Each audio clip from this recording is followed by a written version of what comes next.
আমার ভাইরা, আল্লাহর কোরআনের বর্ণনাকারী বাংলার জমিনে তাফসীরের রূপকার রইসুল মুফাসসিরিন শহীদ আল্লামা দেলোয়ার হোসেন সাইদি হুজুরের মাহফিল, সাইদি হুজুরের তাফসীর শোনার মতো পাগল এখনো আছে না নাই?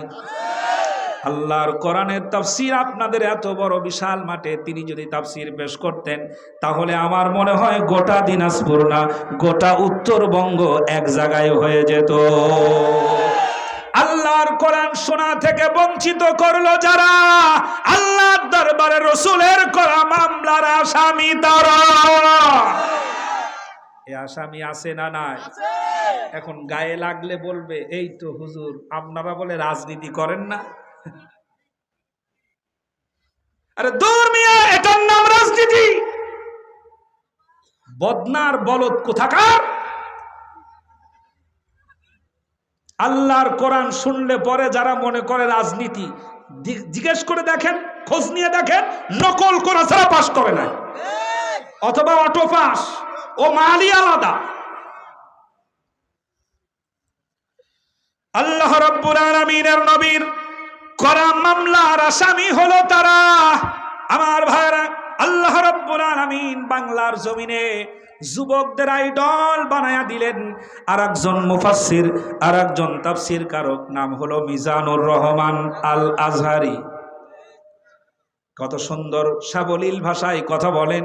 লক্ষ লক্ষ মানুষ যখন হয়ে গেল নাস্তিক মোরতাদের অনুসারীরা, তাদের পাঁচাটা দালালেরা তার বিরুদ্ধে কুৎসা রটাতে রটাতে এমন অবস্থা করলো যেন মানুষের সামনে আর কোরআন বলার সুযোগ না পায়। বাংলার জনগণকে কোরআন থেকে বঞ্চিত করলো যারা, আল্লাহ রাসূলের করা মামলার আসামি তারা। যতই নামাজ পড়ুক, রোজা রাখুক আর টুপি পড়ুক, এরাই হলো মামলার আসামি। মামলা করবেন রাসূল কার দরবারে? আমার ভাইরা, এটা বাংলাদেশের কোন আদালত না, এটা পৃথিবীর কোন আদালত না, আল্লাহ রাব্বুল আলামিনের আদালত। আমার দেশের আদালতে জজ কোর্টে যদি আপনি হেরে যান, মামলাটাকে আপনি আবার হাইকোর্টে আপিল করতে পারবেন। ওখানে যদি হেরে যান সুপ্রিম কোর্টে যেতে পারবেন। ওখানেও যদি হেরে যান তাহলে সরাসরি রাষ্ট্রপ্রধানের কাছে গিয়ে আপনি জীবন ভিক্ষা চাইতে পারেন, সুযোগ আছে, আছে না?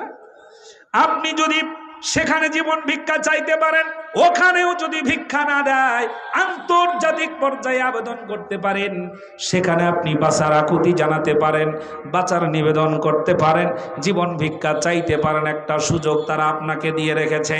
কিন্তু আল্লাহ রাব্বুল আলামিনের আদালত এমন একটা আদালত, আল্লাহ রাসূল মামলা করবে, তোমার পক্ষে কথা বলার মতো হাবা যাবা বাবাদেরকে পাওয়া যাবে না। সুতরাং সাবধান।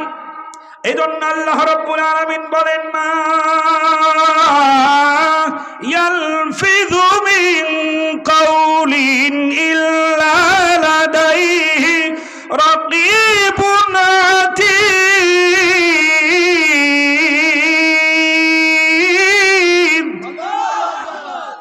আল্লাহ রাব্বুল আলামিন বলেন সাবধান, দিনাজপুরের বাসীরা সাবধান, সাংবাদিক ভাইয়েরা সাবধান, প্রশাসনের ভাইয়েরা সাবধান,